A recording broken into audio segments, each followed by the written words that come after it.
In the last lecture, we had looked at some of the important principles that have to be considered while designing a new product. And today, we are going to talk about product mix. That means no company would ever be talking about marketing only a single product. It would be marketing a number of products together. And therefore, this question of finding out how many units of which product should be marketed, this is an important question. So this is what we refer to as the product mix problem in the context of designing and introducing new products. I think a question that normally comes to mind is that if there are a number of products and if that one particular product is the most profitable, then why not keep on producing quantities of that particular product and ignore the products which are less profitable? So this is the reason for this observation, that it may seem that choosing the most profitable product in large quantities would maximize profits.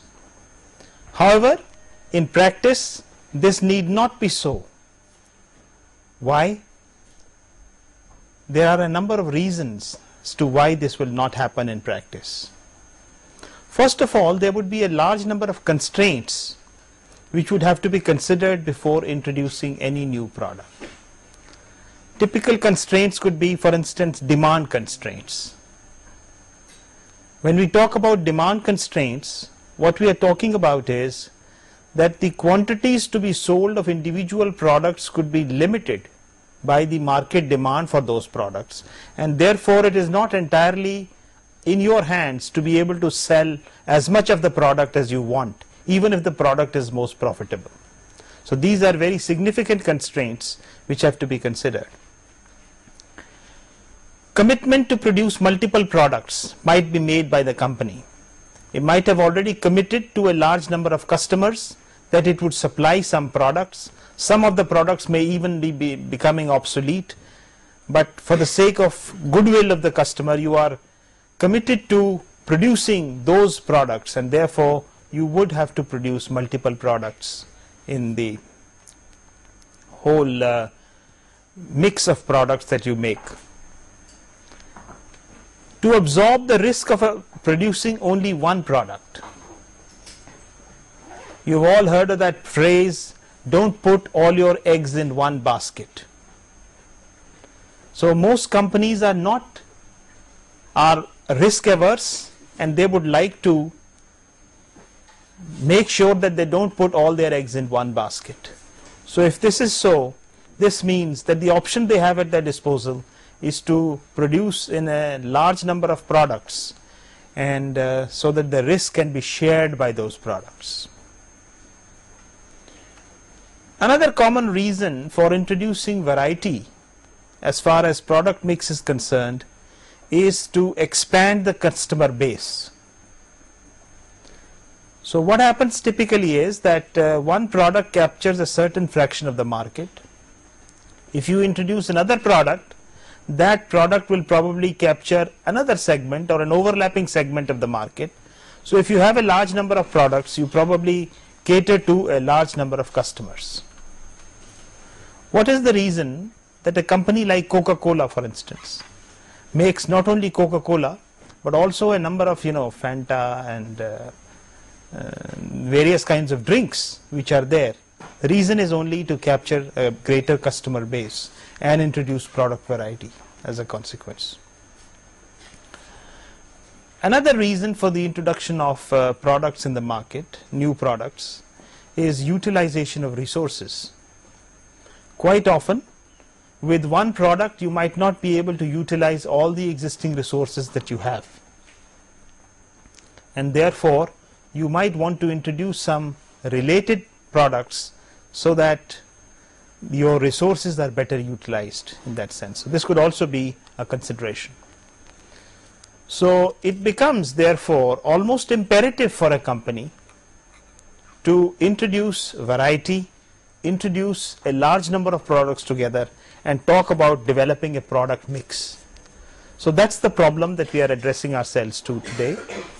How to determine the optimal product mix for a company, and we are going to examine a number of different situations and a number of mathematical models which can be used for answering this particular question.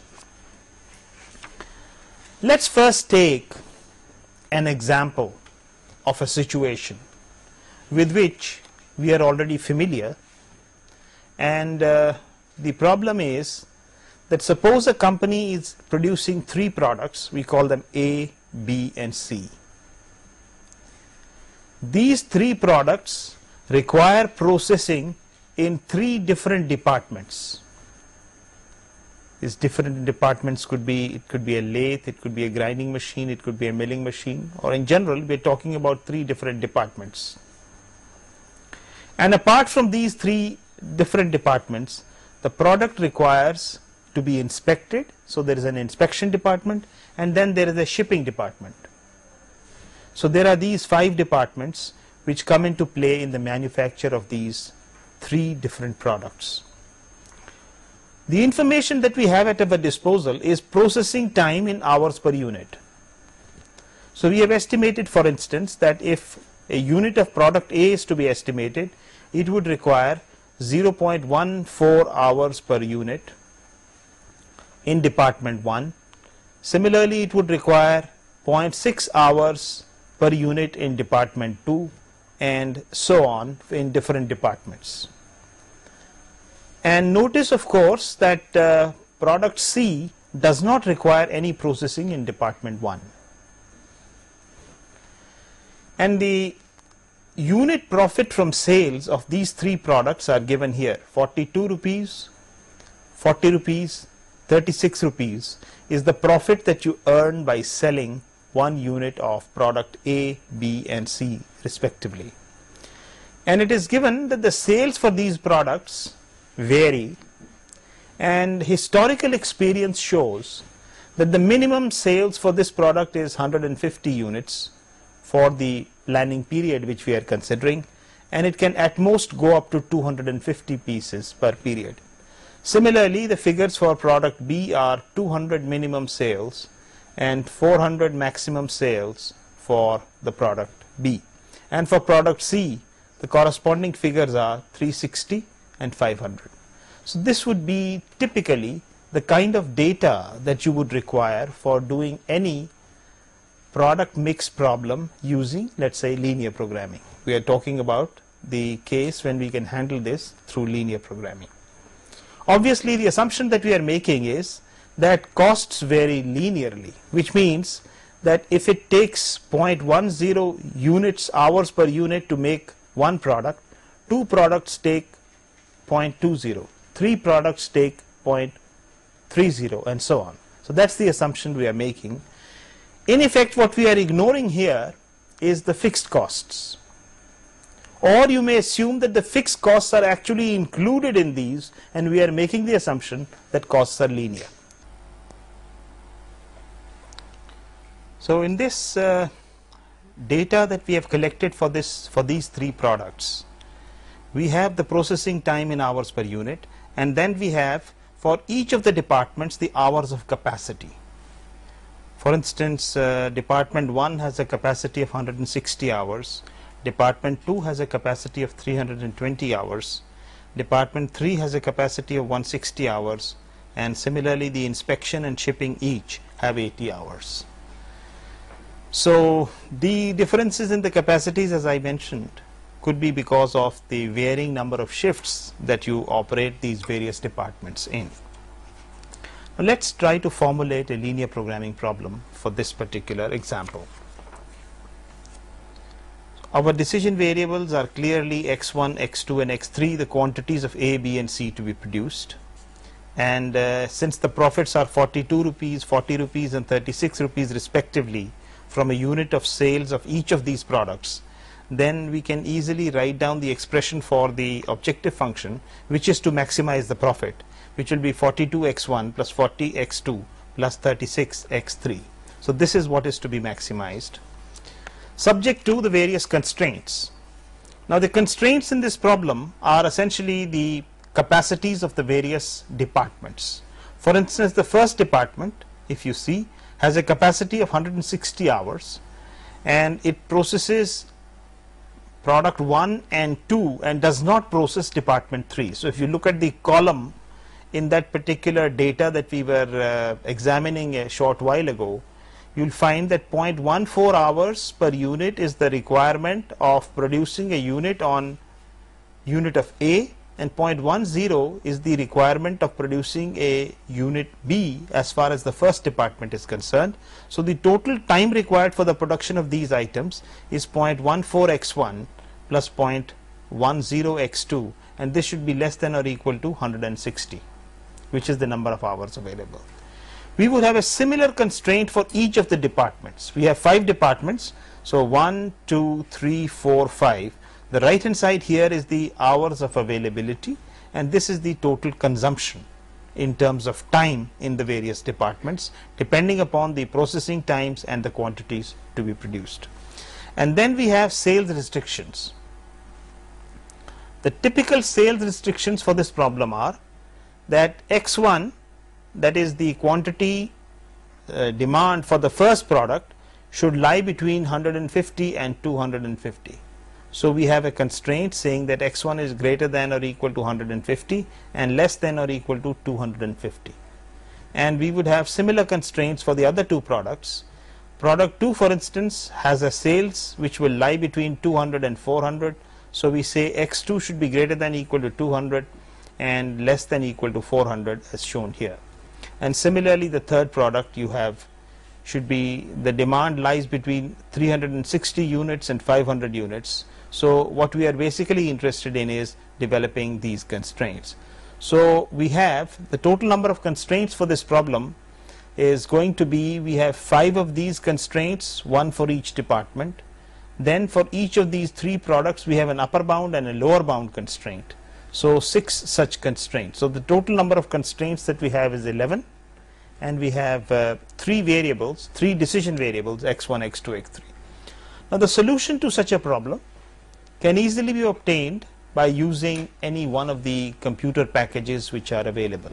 You may use, for instance, Lindo or Micromanager, which is available in the industrial engineering laboratory.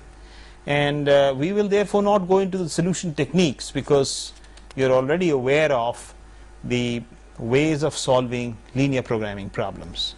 So if we look at the solution from a package, we find the following.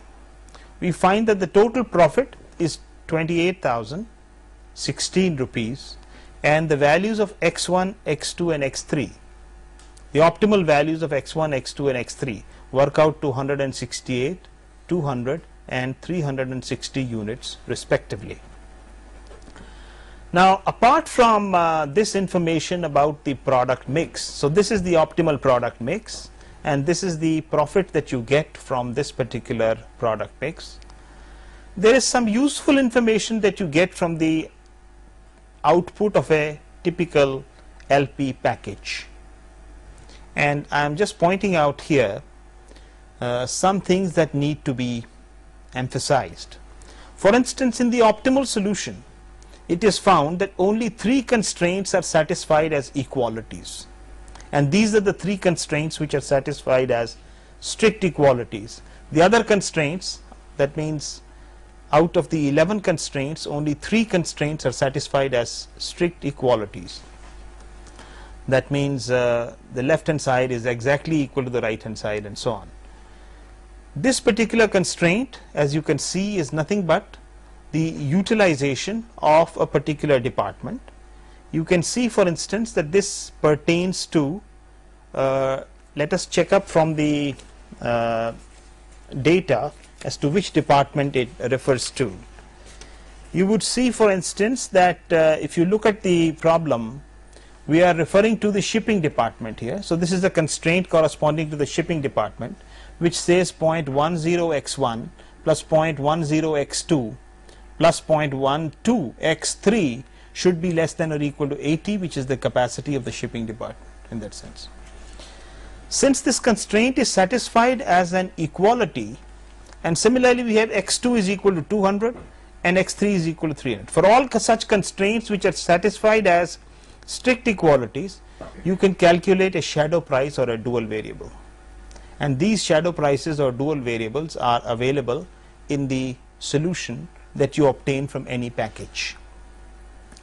The interesting thing about the dual variable really is that here, corresponding to this constraint which pertains to shipping, the entire 80 hours of shipping are currently being utilized, and the shadow price for this particular constraint is 420.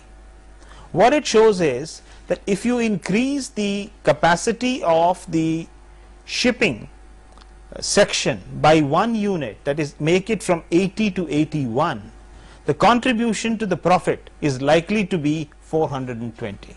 So the dual variable or the shadow price gives you very valuable information as to which particular capacities to increase and which not to touch. The other capacities which are all equalities at the which are all inequalities at the moment, they would not contribute to the objective function. For instance, this is being utilized fully, so increase in 1 unit will do. Now take this particular constraint. The constraint says that this is a greater than equal to constraint which is 200. It's a negative value. The significance is that if I reduce this by 1 unit, the profit will go down by 2 units. That means if the market demand, this is the market demand, currently you are selling 200 units.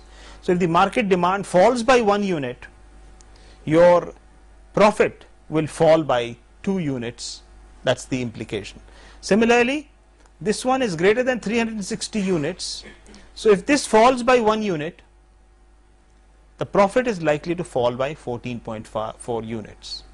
So linear programming is a very worthwhile tool which can not only determine the optimal product mix and the corresponding maximum profit, but it can also give you very useful hints on how to improve your profits and where to invest for improving the profits. So I think this is another point about linear programming which needs to be carefully understood and applied when you are dealing with real life problems.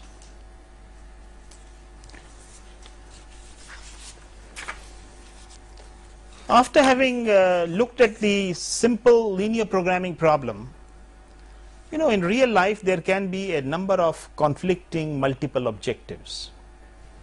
So let us say that the same company which is dealing with the same 3 products has these 3 or 4 considerations or goals to consider. The first goal in the order of priority is ensure that a profit of at least 80% of the maximum profit is realized.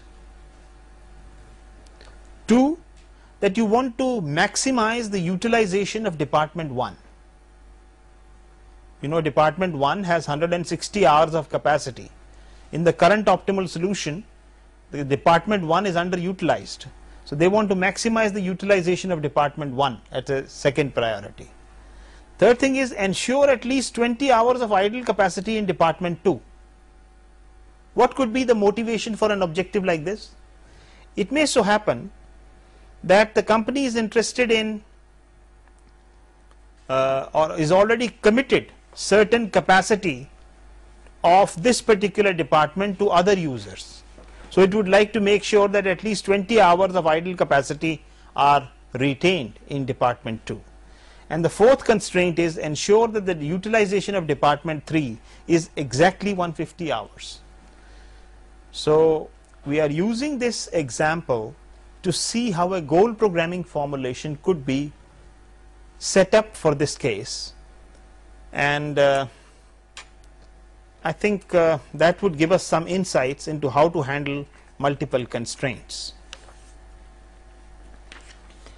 The essence of goal programming is the use of deviational variables, and what happens is that what is a deviational variable? A deviational variable is that if you set up a target for something, so this is my target. Now in an actual situation I might overachieve the target or underachieve the target. So we use two kinds of variables called overachievement variables and underachievement variables, denoted by D plus and D minus respectively, which tell you how to achieve the target. For instance, suppose you are aiming for getting marks of 75 in a particular course, and if you overachieve your target, for instance if your score is 90, you have overachieved your target by 15 marks. However, if you get 50, you have underachieved your target by 25 marks. So basically these deviational variables measure whether you have overachieved or underachieved the target. And mind you, in goal programming we are always dealing with targets, unlike linear programming. In linear programming you are always trying to choose a favorable direction and you are trying to maximize or minimize your travel on that particular direction. For instance, you choose profit and you say I want to maximize profit, and when you are maximizing profit in linear programming, you are essentially saying that okay, this is the road to profit, I want to go as far as possible, without saying how much you want to go on that road. Whereas in goal programming we set up milestones on that road and we say okay, we would like to have a profit of at least 2 million rupees. So we have set up a milestone on that road, and in goal programming we are more concerned about achieving those milestones rather than trying to maximize or minimize, as the case may be. The goal programming objective function then is set up in terms of these deviational variables. So this goal programming objective function is a function of only deviational variables. The objective function is always a minimization function because you are talking in terms of minimizing the deviations from targets, and it is priority wise or hierarchical in nature. That means you choose a set of priorities and work according to that particular set of priorities. So these are some of the basics that are required for understanding a goal programming formulation. In goal programming, which is actually an extended version of an LP formulation, there are two types of constraints. First type of constraints are called goal constraints. There is a goal constraint, one for each goal. So this links the goal to the deviational variables. And then of course there are the system constraints, which are the original constraints that appear in the LP formulation. So we will try to develop for our example both the goal constraints and the system constraints so that we have the complete goal programming formulation. What we have here is the objective function and the goal constraints for the problem. Since we have 4 goals, so we have 4 goal constraints, and the right hand sides here are the target values that we have set. We have set a target of 80% of the Z max. Z max is the value that you obtain through the linear programming problem. And then what you notice is that we have, this is the total profit, this function, minus the underachievement, minus D1 plus D1 minus. That means minus the overachievement plus the underachievement should be equal to the target, and exactly similar considerations apply to the other 4. For instance, here this is the total hours consumed in the first department minus the overachievement plus the underachievement will be equal to 160. So this is the same concept, that you can either overachieve or underachieve, you don't know. That's why we have both the variables. And remember, these variables are such that only one of these variables will be in the basis at an optimal solution. Because if you are aiming to achieve 75 marks, you will either get more than 75, in which case D plus will be in effect, or you will get less than 75, in which case D minus would be in effect and the other deviational variable will be 0. So we write down these deviational variables corresponding to the first constraint, the second constraint, the third constraint and the fourth constraint, and we write these, and these are nothing but the goal constraints. That's what we mean by the goal constraints. Now look at the objective function. if your objective function, the P1, P2, P3, P4 refer to the priority levels. The first priority goal is to ensure that you get at least 80% of this profit, isn't it? So what we want to do is that the negative deviation from this should be minimized. We would like to have the negative deviation from this to be 0 ideally, isn't it? So that's why we include this in the objective function. Similarly, the second one, we want to maximize the utilization. Now maximum utilization possible, as you know, is 160 hours, and plus is if you overachieve it, minus is if you underachieve it. So D2 minus is what you want to minimize. So D2 minus is taken in the objective function. Similarly, P3 is we want to, again, this is the utilization of the third department, and what we want to do is we want to minimize this underutilization of this particular department. And what we have done is, you know, the capacity was 320. We have already subtracted 20 units, so that we are, our target performance for this particular utilization of department 3 is only 300 hours after accounting for 20 hours of idle time which we wanted on this particular department. So then you want to minimize D3 minus, so you have this. The fourth priority goal was that we would like that in the fourth department the exact utilization should be 150 hours. So this is a situation where you would like to minimize the sum of both D4 plus and D4 minus. So when you are exactly trying to achieve a goal, this is the mechanism that you adopt for ensure, because when both of these are 0, then this will be minimized, and that would mean exact utilization of 150. So in a nutshell, the goal programming formulation encompasses, as far as the objective function is concerned, 3 types of deviational variables. You could either be minimizing some D minus, or be minimizing some D plus, or be minimizing the sum of both of these. So it all depends upon whether you want to minimize the overachievement or the underachievement, or you want to exactly stick to the goal. So you will have this. So this is our objective function. And then the goal programming problem will be now complete if we add to this the system constraints. The system constraints are the same constraints that we used in linear programming. All those constraints as it is come here. So now the problem is complete. We have a goal programming objective function, we have a set of goal constraints and the system constraints, and we can use this to solve the problem. You can use the package of Lee and Moore for solving this particular problem, and ultimately the solution to this particular goal program is given here. We find that we have found out the product mix, that is 168, 200, 360, and then we have found out the deviational variables. What is the significance of this deviational variables? Let us see. See, our target was 80% of the goal. So having taken that as target, D1 plus says that we have overachieved that target by 563. So the total profit is the original profit goal plus 563, which is this profit 22976. So this is the total profit.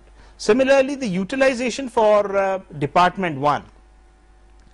Utilization for department 1 are D2 plus was 0 and D2 minus was, that means we underachieved the utilization of the department, which was 160, by so much. So this much was the unutilized capacity. So utilization was 43.52 only, and so on for utilizations of other two.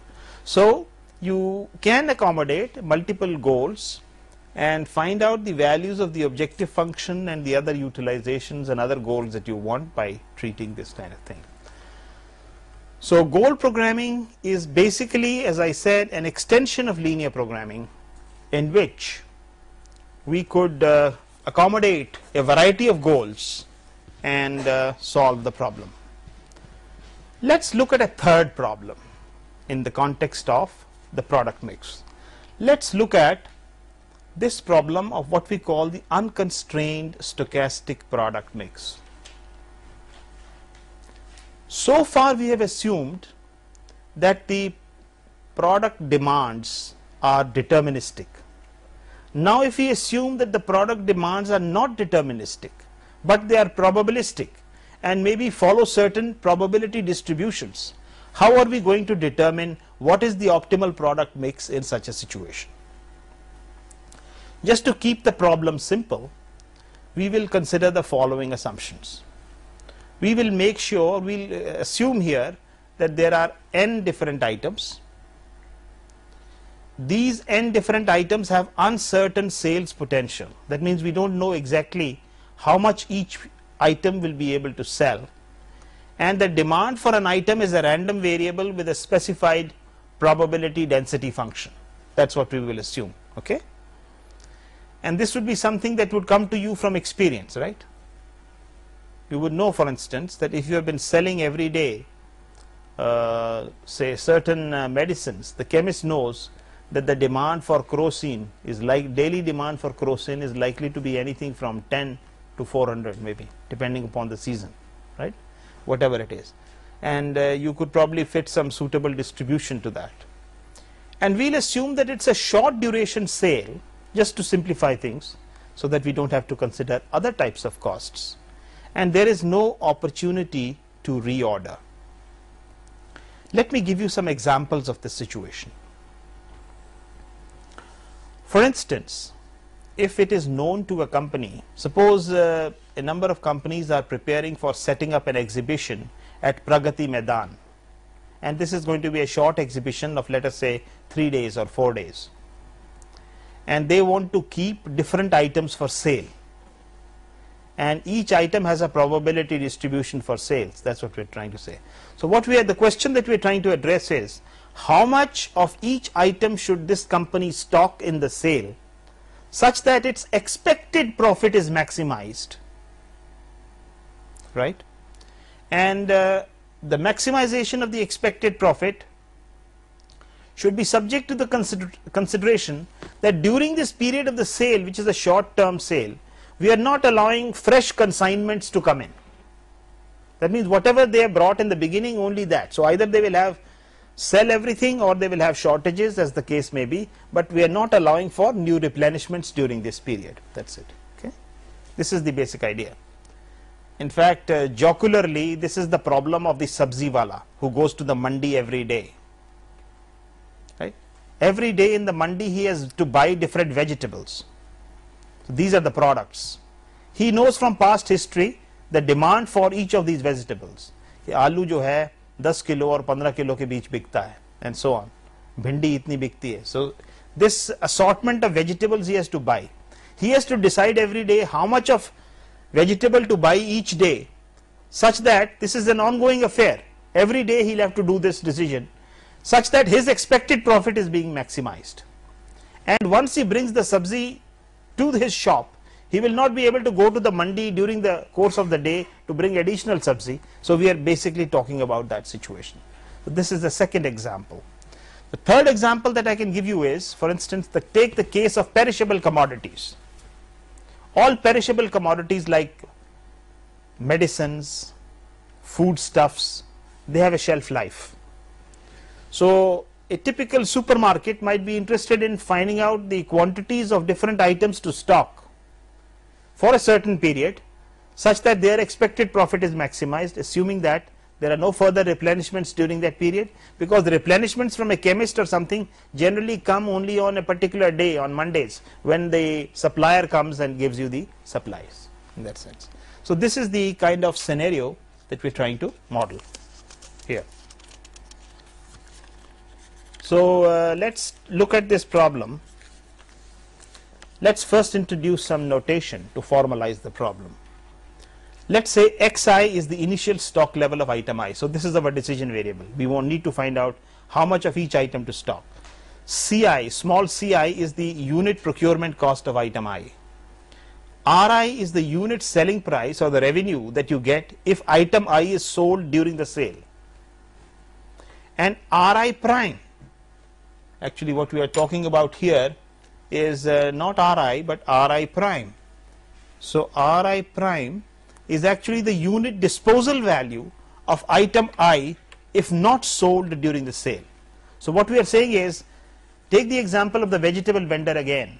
If he sells potatoes during the day, he'll probably be able to get 10 rupees per kg. But if they stay on till the end, he'll have to dispose them off at 2 rupees per kg or 3 rupees per kg. So that is the disposal value, and this is the unit selling price. Capital DI is the demand of item I during the sale, and this is the random variable which we are assuming has a PDF of FIDI. So this is an arbitrary PDF. It could be a normal, exponential, Erlang, any distribution that you want. Okay, so in general, FIDI. And Z is the contribution to profit and overhead from the sale. That means our objective function is this Z, but Z is a random variable, so we'll talk about the expected value of Z, and that is what we are interested in maximizing for this particular case. Let's try to do a bit of analysis. For a given set of stocks that you have of different items, which is x1, x2 and so on up to xn, and a given realization of demand, which is d1, d2 and so on up to dn, the quantity sold is denoted by S, which is a function of xi and di. Obviously this quantity sold will be the minimum of xi and di, isn't it? Suppose I stock 20 items and the demand is 50 items during the day. I will be able to sell only what I have, so it will be only xi, right? However, if I have 100 items and the demand is only 20 items, then I'll be able to sell only 20 items. So the demand is always, the quantity sold is the minimum of xi and di. And what will be the quantity remaining at the end? This is nothing but R, which is again a function of xi and di, and this quantity will be the maximum of xi minus di comma 0. Because if you have 30 items in stock and the demand is only 10, that means 30 minus 10, 20 items will be basically remaining at the end. On the contrary, if you have 20 items and the demand is 50, more than what you have, then all the items will be sold away, there will be some unsatisfied demand, and you will therefore not be left with any quantity, which is 0. So the payoff from the sale is nothing but the summation of I is equal to 1 to n. That means summation for all the products for I is equal to 1 to n of, this is the revenue that you get by selling the item. So revenue multiplied by the quantity sold, plus this is the Ri dash, which is the disposal value, multiplied with the quantity remaining, and this was your cost minus Cixi. Okay, so this is the payoff from the sale Z. Because demands are a random variable, Z is also a random variable, and therefore our consideration is to find out the expression for the expected value of Z, that is Ez, which can be found out by integrating this function over all possible values of the demand. So what we do now is, we say that the expected value of Z is the sum from I is equal to 1 to n. We have this entire expression, integral from 0 to infinity for all possible values of demand. This is the revenue that you earn from sales, this is the revenue that you earn from the disposal of the items, into FD, which is the FIDI, which is the PDF multiplied by DDI. So this is the integral which you have to evaluate here, minus Cixi, which is the cost of the item. Now this integral can be very conveniently split into two ranges. For instance, what we can say is that this very integral can be from 0 to xi and from xi to infinity, right, this very integral, and we can take this particular value here, the revenue from sales can be taken out into di FIDI into DDI, plus Rixi can be taken outside into integral from xi to infinity FIDI DDI. This is nothing but 1 minus the cumulative density function of the demand, right.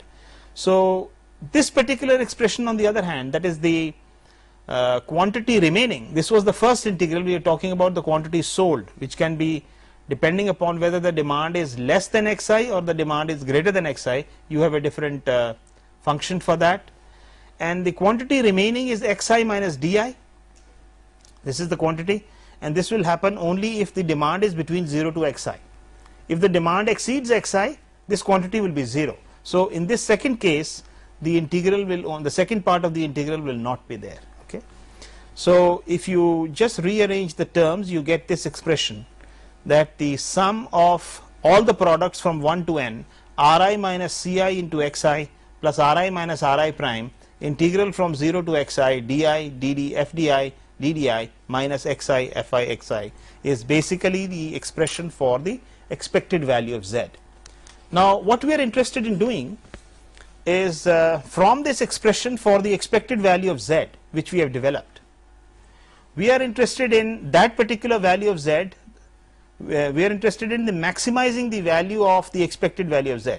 So if you take the partial derivative of the expected value of Z with respect to Xi, what you would have is this expression, Ri minus Ci minus Ri minus Ri prime into capital F is the cumulative density function of the demand, right, and this is equal to 0. And if we just rearrange the function, our final result comes in a very compact form. This says that fi xi star shows the optimal value, is in fact nothing but this fi xi star will be 0 to xi star fi di ddi. This is the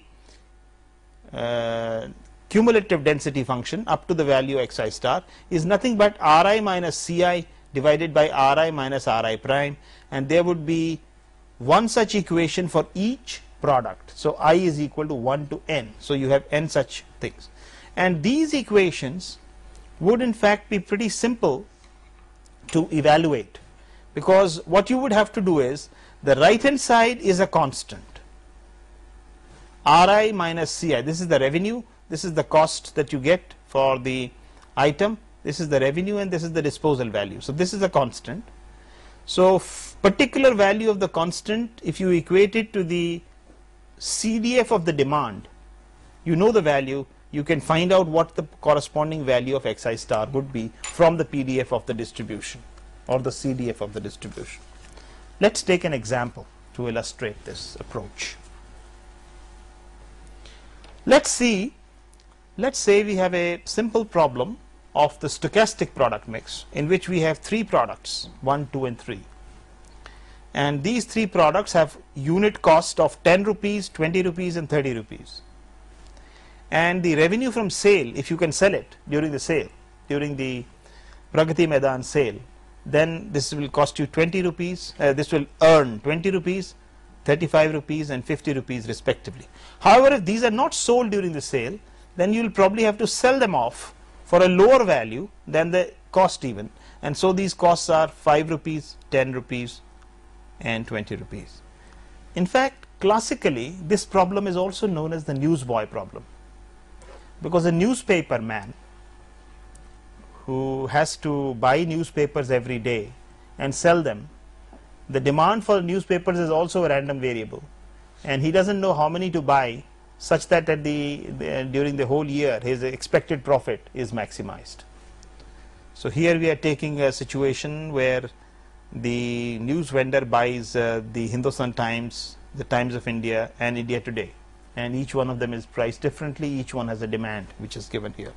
So this is the case, and what we are saying here is that each product has a range of demands. It has 150 to 250, 0 to 400 and 100 to 300, and for simplicity we assume that all demands are uniformly distributed. They could follow any distribution, so we assume that they are uniformly distributed. So in order to solve this problem, what we need to do is look at the uniform distribution first. So a uniform distribution is like this. We are saying that the minimum demand is AI for the ith product, and BI is the largest demand for the ith product. So the PDF of this particular demand is a rectangular function, and this particular value will be 1 upon B minus A, because in a valid PDF the total area must be 1. Okay, and the CDF for this particular function will be a ramp function going from AI to BI, and at any particular arbitrary value of xi lying between AI and BI, you can from similar triangles develop this particular relationship, because what you can say is at this particular point what is the value of the PDF? It will be this area. So this area is nothing but 1 upon B minus A into xi minus BA. So if you then, so this is my cumulative density function fi xi, which is what it is, this area here. So I can develop a relationship directly for xi equal to ai plus bi minus ai into fi xi, which will be valid for all uniform distributions. Now you might be wondering as to why I am doing this. You'll have to do this because if you want to solve that particular model, then you'll need the values of xi corresponding to a given value of the cumulative density function. So this is an equation which will very easily help us to do that. Okay, so let's try to solve the problem. All that we need to do is we have to calculate f1 x1. What is f1 x1? f1 x1 is nothing but r1 minus c1 divided by r1 minus r1 dash. Okay, so 20 rupees is the cost of this item, is the revenue that you get from this item. So 20 minus 10, cost is 10 rupees. So 20 minus 10 in the numerator divided by 20 minus 5. 20 is the revenue and 5 is the disposal value. So this is just 10 by 15. And x1, by using the equation we have just developed, this equation I am referring to, this very equation, x1 for a given value of xi, fi xi, can be very easily computed from here. And you have x1 is equal to 150 plus, because this is the minimum value of the range ai, plus 100 is the range of this, into 10 by 15 is the value here. So you get x1 is equal to 216.67. Similarly, the value for f2 x2 can be easily computed, and this value is 240. And similarly, f3 x3, this value is 233.7, corresponding to the values of the CDF value, which is so much. You can easily determine what the values of x1, x2 and x3 are going to be. So this determines the optimal product mix for the stochastic problem. So it's a very, very simple and an elegant solution technique that you have for finding out the quantities of x1, x2 and x3, which will in fact give us the maximum expected profit. Incidentally, how will you compute the maximum expected profit? We had developed the expression for Ez. So these values of x1, x2 and x3, if you substitute in that expression, you will get the expression for the value of Ez. Another interesting thing that can be computed from here, and which is of practical significance, is that if you buy 216.67 items and each item costs you 10 rupees, then the total investment in purchasing item A is so much. The total investment in purchasing 240 units of this particular item is 240 multiplied by 20, which is 4,800. And finally, the third thing is, if you purchase 233.37 items and your cost is 30 rupees an item, your cost is going to be 7,000 rupees. So this is like the bill that the vegetable vendor has to pay, and he finds that he is spending the maximum money in product 3 out of his total budget of about 14,000 rupees, which he has to spend. Roughly half of it has gone to purchasing the third item.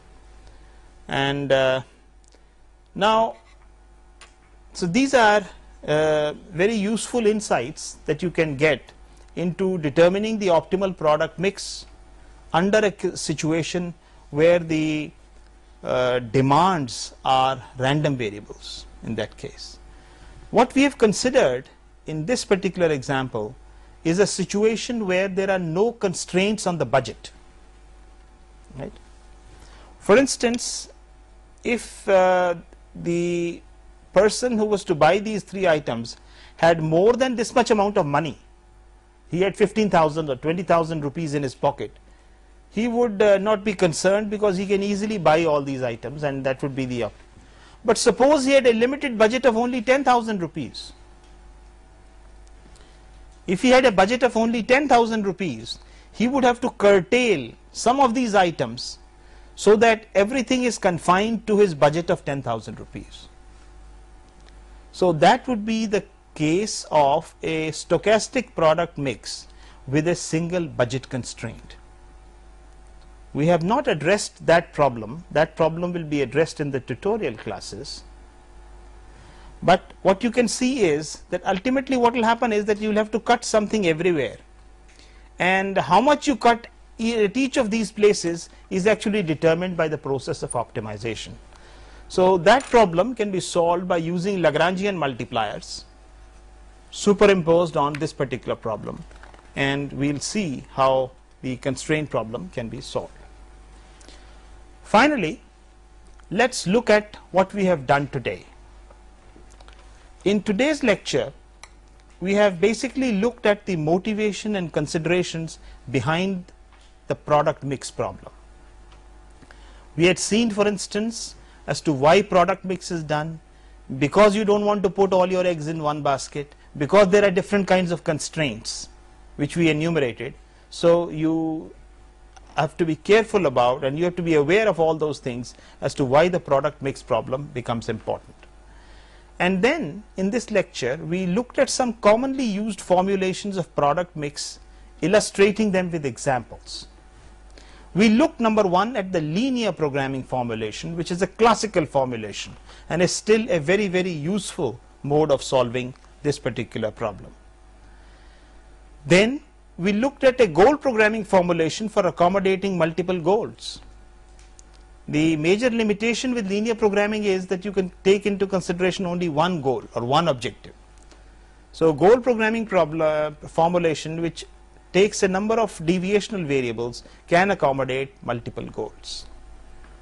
And finally, we saw a stochastic product mix problem in which there were demands which are following random variable, demands which are modeled by random variables, and you can have any arbitrary distribution for the demand, and a number of possible applications of this to perishable items in short-term sales were actually highlighted, and possible extensions of this model to situations where there are constraints on the budget or the space could in fact be handled by a similar kind of framework with extensions using Lagrangian multipliers. Thank you very much.